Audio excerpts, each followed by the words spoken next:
Purvanchal university ఇది కేవలం university కాదు, మీ సక్సెస్ స్టోరీకి చిరునామా.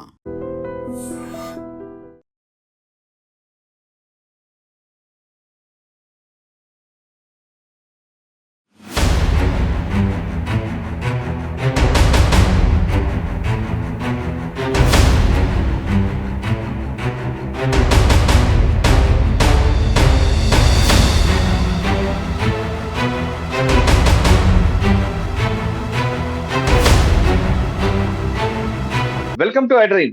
ఆంధ్రప్రదేశ్ లో తెనాలిలో న్యూడ్ వీడియో కాల్ స్కామ్ నడుస్తుందంటారు కొంతమంది. కాదు అని కొట్టి పారేస్తున్నారు పోలీసులు. అసలు తెనాలిలో ఏం జరిగింది, అసలు ఆ దందా ఎందుకు తెనాలి వరకు పరిమితి అయింది, తెనాలకు ఎందుకు ఆ స్మెల్ వచ్చిన విషయాన్ని తెనాలి డిఎస్పీ గారు జనార్దన్ గారు ప్రస్తుతం మనతో ఉన్నారు. ఆయన అడిగి చాలా క్లారిటీగా తీసుకున్నాం. సార్ నమస్తే అండి.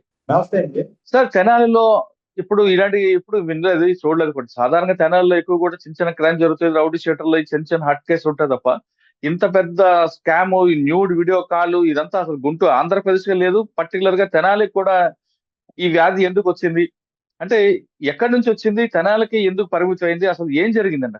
ఈ తెనాలిలో ఈ యాప్ తెనాలిది ఇక్కడ వీడియో కాల్ దందా జరుగుతుంది అనేది రాంగ్ అండి. ఇది రాంగ్ గా పబ్లిక్ లో ప్రొజెక్ట్ అయింది. దాని మీద మేము నిన్న ప్రెస్ మీట్ పెట్టి మొత్తం వివరాలన్నీ చెప్పాము. ముఖ్యంగా ఈ కేసులో ఏం జరిగిందంటే, ఈ అనురాధ అనే ఆవిడకి ఒక సాయి అనే అబ్బాయి ఉన్నాడు.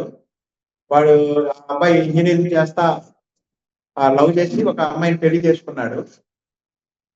ఈ అమ్మాయి అనురాధ ఎవరైతే అనురాధ ఉందో ముందుకు తెనాల్లో అక్కడ పని చేసుకొని కొడుకుని పోషించుకుంది, భర్త లేడు.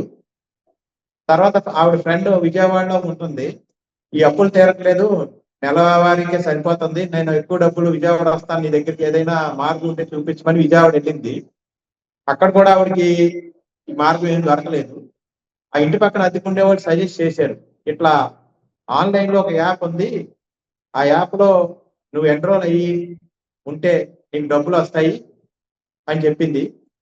అప్పుడు ఆవిడ ఈ అనురాధ అనే ఆవిడ కొడుకు సహాయంతో ఆ యాప్ డౌన్లోడ్ చేసుకొని ఆధార్ ఐడి ఇచ్చి ఫేక్ రికగ్నైజ్ చేసుకొని ఆ యాప్ లో డౌన్లోడ్ అయ్యింది. ఆ యాప్ ఇది ఆన్లైన్ యాప్. ఆన్లైన్ యాప్ లో ఏంటంటే, ఎవరైనా చిట్ చాట్ చేయాలి, ఎవరైనా అవతల వ్యక్తితో మాట్లాడాలి అంటే వాళ్ళు డబ్బులు పే చేసి ఆ యాప్ లో టోకెన్స్ కొనుక్కుంటారు.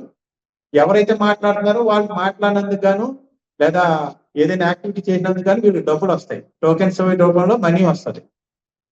అయితే ఈ అమ్మాయి అనురాధ కోడలికి ఈ విషయం నచ్చలేదు. నచ్చగా 2 నెలల క్రితం ఆవిడ గొడవ పెట్టుకొని తెనాలి పుట్టింటికి వచ్చేసింది. ఆ అమ్మాయి ఎప్పుడైతే వచ్చేసిందో సాయి కూడా వచ్చేసాడు. ఇక్కడ వచ్చి ఇద్దరు కూడా ఇక్కడ సాయి ఆటో నడుపుకుంటా స్విగ్గీ జొమాటో ఆర్డర్ పెట్టుకుంటా జీవితం గడుపుతున్నాడు. ఉన్న కొడుకు విజయవాడ నుంచి వచ్చేసి ఇక్కడ ఉంటున్నాడు, నేను ఎందుకు అక్కడ అని ఈ అమ్మాయి కూడా మళ్ళా వచ్చి ఇక్కడ ఒక ఇల్లు అద్దె తీసుకుని ఇక్కడ ఒంటరిగా ఉంటూ ఈ వ్యవహారం నడుపుతా ఉంది. ఆన్లైన్ లోకి వెళ్ళడం, రోజుకి 2-3 గంటలు ఉండడం, ఒక 500 నుంచి 1000 రూపాయలు సంపాదించుకోవడం చేస్తాం. కొడుకు అంటాడు కోడలతో, నేను అమ్మ ఇక్కడ ఒక్కతే ఉంటుంది, మన అమ్మ దగ్గరికి వెళ్ళిపోదాం, మనం ఇక్కడ మనం విడిగా ఉండడం ఎందుకు అంటాడు. కోడలికి వ్యవహారం తెలుసు కాబట్టి నేను వెళ్ళను, నాకు నచ్చలేదని చెప్పి ఈ విషయమే పోలీసు వారికి కౌన్సిలింగ్ చేయమని మన దగ్గరికి తెనాలి 3 టౌన్ పోలీస్ స్టేషన్ కి కంప్లైంట్ చేస్తారు. మన వాళ్ళు ఆ యాప్ కానీ దాని మీద ముందు అవగాహన లేకముందు వెళ్తాము. వెళ్ళి ఆ అమ్మాయితో పాటు ఇంకో స్నేహితురాలు ఉంటుంది, ఇద్దరిని కూడా చూసి పట్టుకుంటాం. పట్టుకుని కొడుకు ఏం చేస్తాడు, భయపడి పారిపోతాడు. భయపడి పారిపోయి దొరకడు. దాంతో మనం ఆ అబ్బాయి మొన్న దొరికాడు. మొన్న దొరికినప్పుడు ఈ యాప్ గురించి సెల్ ఫోన్ లో అతను ఏ విధంగా డౌన్లోడ్ చేశాడో, యాప్ ఏంటి అన్ని వివరాలు చూసాక నేను ప్రెస్ మీట్ పెట్టి ఈ మొత్తం వివరాలు నేను డిస్క్లోజ్ చేసాం. ఇందులో ఏంటంటే, యాప్ ఎవరైనా మనం ఆన్లైన్ లో అది యాప్ దాంట్లో మనం డౌన్లోడ్ చేసుకోవచ్చు, వెళ్ళొచ్చు అనేది ఉంది. దీని మీద మేము మా జిల్లా సైబర్ క్రైమ్ కూడా ఈ ఫోన్ని వీళ్ళని పంపించాము. ఎంతవరకు వెళ్ళి ఆ యాప్ మీద మనం యాక్షన్కి వెళ్తాం అనేది చూసి ఇలాంటివి ఇండియాలో జరగకుండా, మన ఏపీలో జరగకుండా చూడడానికి మనం సైబర్ క్రైమ్ ద్వారా రిపోర్టింగ్ చేస్తాము. దీని మీద ఏమైందంటే, సరైన అవగాహన లేక అన్ని పత్రికల్లో, అన్ని ఛానల్స్ లో తెనాల్లోనే ఒక న్యూడ్ యాప్ దందా జరుగుతూ ఉంది. ఇక్కడ యాప్ క్రియేట్ అయింది. ఇక్కడే బాధితులు 100 నుంచి 200 మంది ఉన్నారు అని రకరకాలుగా వదంతులు వ్యాపించాయి. దీని అన్నిటి కారణం ఏంటంటే ఆ యాప్ డౌన్లోడ్ చేసి సాయి అనే అతను abscond అయిపోయాడు బయటపడి. వాడు మేము అరెస్ట్ చేసి తీసుకొచ్చి ఈ యాప్ విశేషాలు సైబర్ క్రైమ్ ద్వారా మొత్తం చూసినప్పుడు అసలు ఇందులో తెనాలికి కానీ దీని ఎక్కడ సంబంధం లేదు. ఈ యాప్ సంబంధించి న్యూడ్ కాల్ సంబంధించి అది ఆన్లైన్ యాప్. ఆ ఆన్లైన్ యాప్ ని రాంగ్ గా తెనాలి అనే కేంద్రంగా ప్రొజెక్ట్ చేయడం అనేది జరిగింది. దాని మీద ఇదందరూ గమనించాలని కోరుకుంటున్నాం. తెనాల్లో ఇలాంటి జరగకుండా చూడడానికి పోలీసు ఎప్పుడు అప్రమత్తంగా ఉంది. ఒక కోడలు అత్తగారు చేసే పని నచ్చక రిపోర్టింగ్ చేసిన తప్పితే ఇది. ఇందులో వేరే బాధితులు కూడా ఎవరో లేరు. ఆవిడ అనురాధ అనే ఆవిడతో పాటు ఆవిడ స్నేహితురాలు షహనాజ్ అనే ఇద్దరే అందులో యాప్లు ఉన్నారు. మేమన్నీ నిన్న మన గుంటూరు సైబర్ క్రైమ్ పంపించి వెరిఫై కూడా చేశాము. దీని మీద ఫర్దర్ గా మనం సైబర్ క్రైమ్ కింద ఎటువంటి యాక్షన్ తీసుకోవాలో దాని మీద మేము ముందుకు సాగుతాం. సార్ ఇప్పుడు అనురాధ గారికి ఎవరు పరిచయం చేస్తారు? ఆవిడని పట్టుకున్నారు. అసలు ఈ లింక్ వాళ్ళిద్దరికి ఎలాగ లింక్ వచ్చిందండి? అది కూడా తప్పే కదా, ప్రొడక్ట్ చేయడం కూడా ఆవిడ కూడా. ఆన్లైన్ లో ఇప్పుడు ఆన్లైన్ లో ఏ యాప్ కావాలంటే అవి ఉన్నాయండి. ఇది అనురాధ అనే ఆవిడకి ఆ ఫ్రెండ్ ఏలూరు విజయవాడలో ఈ యాప్ ద్వారా డబ్బులు సంపాదించుకోవాలని చెప్పి అన్నప్పుడు వాళ్ళకి తెలిసింది. దాని మీద వాళ్ళ అబ్బాయి దీన్ని డౌన్లోడ్ చేశాడు. దాని మీద మేము లీగల్ గా ఏ యాక్షన్ ఉంటే దానికి ఫర్దర్ గా మూవ్ అవుతామండి. సార్ కేవలం ఆవిడ పరిచయం చేసిన దీంట్లో అనురాధ గారు ఒక్కరే ఉన్నారా, ఇంకెవరైనా ఉన్నారండి? చాలా మంది ఉంటారని వార్తలు వస్తున్నాయి. అది ఆన్లైన్ యాప్ అండి. అది వరల్డ్ వైడ్ ఆన్లైన్ యాప్. ఎక్కడి నుంచైనా ఎన్రోల్ అవ్వచ్చు, ఎక్కడి నుంచి అంటే ఎక్కడి నుంచో కాకుండా కేవలం ఆంధ్రప్రదేశ్ వాళ్ళకి సంబంధించిన ఎవరైనా ఉన్నారా మీ వెరిఫికేషన్ లో బయటపడింది? అవన్నీ మనకి దాంట్లో సైబర్ క్రైమ్ వాళ్ళు డిస్కస్ చేయాలి. మన దగ్గర ఎక్విప్మెంట్ ఏముండదని నేను పంపించాము. ఫోన్లోను వీళ్ళిద్దరిని కూడా పంపించాం. వాళ్ళు వెరిఫై చేస్తున్నారండి. కానీ ప్రశాంత గుణ తెనాలిలో ఇంత పెద్ద వార్త ఎలాగొచ్చిందండి? అంటే పోలీసుల యొక్క లేదా? అది పెద్ద వార్త కాకూడదు. మనం ఆ ముద్దాయి సాయి అనేవాడు పోలీసు భయపడి పారిపోవడం, దాని మీద మాకు సరిగా మేము అవగాహన లేక తొందరగా రెస్పాండ్ కాకపోవడం అనేది జరిగింది తప్పితే తెనాలిలో అసలు అలాంటి సెంటర్ కానీ అలాంటి ఏమి లేవు. యాక్చువల్గా ఐటీపీ యాక్ట్ ప్రకారం కూడా ఆ అనురాధ కానీ ఆ ఫ్రెండ్ కానీ మాకు విక్టిమ్స్ అవుతారు, నేరస్తులు కారండి. అక్యూజేషన్ ఉండదు. ఐటీపీ యాక్ట్ ప్రకారం వాళ్ళు ముద్దాయిలు కాదు, వాళ్ళు విక్టిమ్స్ అవుతారు. నేరస్తులు ఎవరంటే ఈ ఆన్లైన్ యాప్ నడుపుతున్న నిర్వాహకులు నేరస్తులు అవుతారు. వాళ్ళు ఏంటి ఎవరనేది మనం ఫర్దర్ గా ఇన్వెస్టిగేషన్ లో సైబర్ క్రైమ్ ద్వారా మనం దాన్ని గుర్తించి ఫర్దర్ గా యాక్షన్కి వెళ్తామండి. ఓకే సార్, ఫైనల్ గా చెప్పండి, తెనాలిలో ఇటువంటి వార్తలు కానీ ఎక్కువ మంది ప్రసారం చేస్తే వాళ్ళ మీద చర్య తీసుకుంటారా? ఇటువంటి సంఘటనలు జరిగితే వాళ్ళు ఎలా పట్టుకుంటారు? ఇలాంటి సంఘటనలు ఇన్సిడెంట్లు అనేవి జరుగుతూ ఉంటాయి. కానీ వాటి పూర్వాపరాలు విచారించకుండా ఎవరు తోచిన విధంగా వాళ్ళు దాన్ని ప్రొటెక్ట్ చేయడం అనేది తప్పుగా జరిగింది. దాని మీద మేము పరిశీలన చేస్తున్నామండి. ఎవరెవరు ఏ విధంగా వాళ్ళ ఆధారాలు ఉన్నాయని చూసి మేము వాళ్ళు ఏ విధంగా వాళ్ళకు ఉన్న ఎవిడెన్స్లతో ఏ విధంగా పేపర్లో రాయినాయండి, యూట్యూబ్లో అయినవ్వండి, మీడియాలో ప్రసారం చేయనివ్వండి, వాళ్ళకి ఎవిడెన్స్ బేస్ చేసుకుని వాళ్ళు ప్రసారం చేశారనేది కూడా వాళ్ళు మేము నెక్స్ట్ ఫర్దర్ గా ఇన్వెస్టిగేషన్ లో అడుగుతామండి.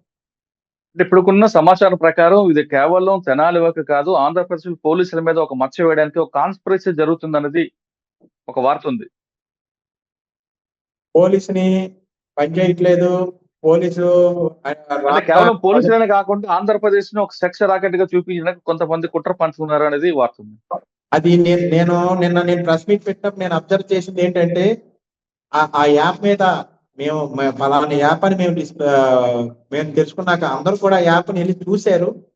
కానీ ఎందుకో దాన్ని రాంగ్ గా ప్రొజెక్ట్ చేశారు.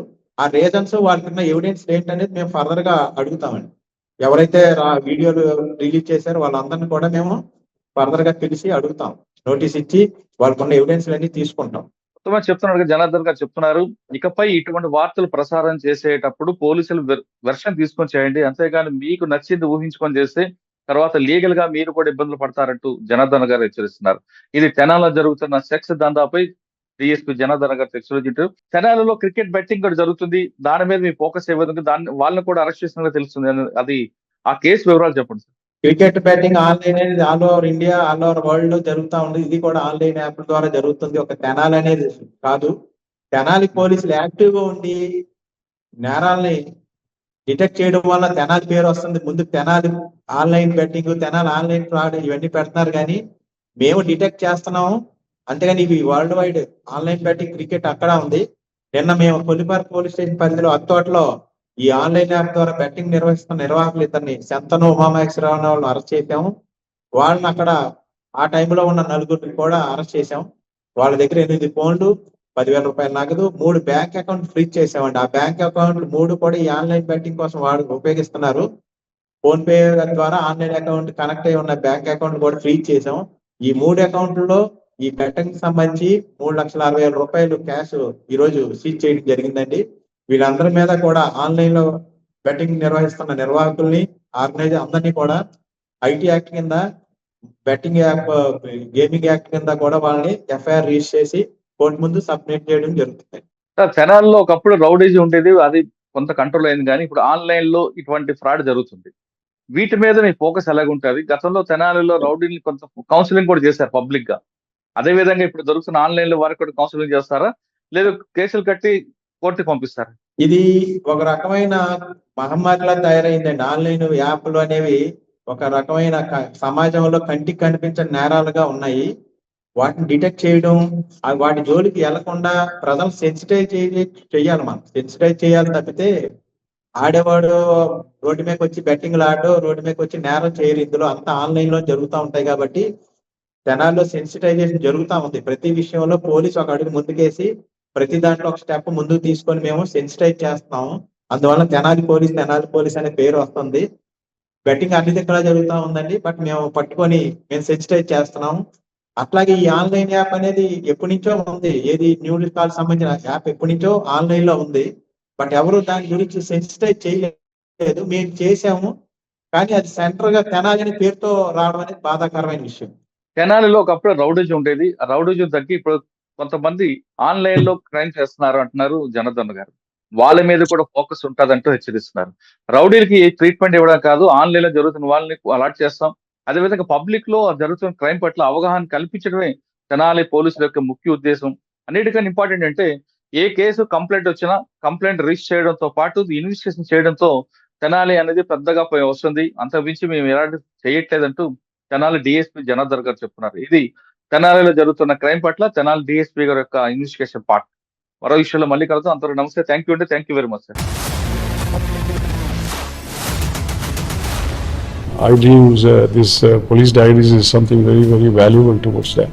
I must really appreciate Murali, your insights. I dreams founder and CEO చిన్న వాసుదేవ్ రెడ్డి గారితో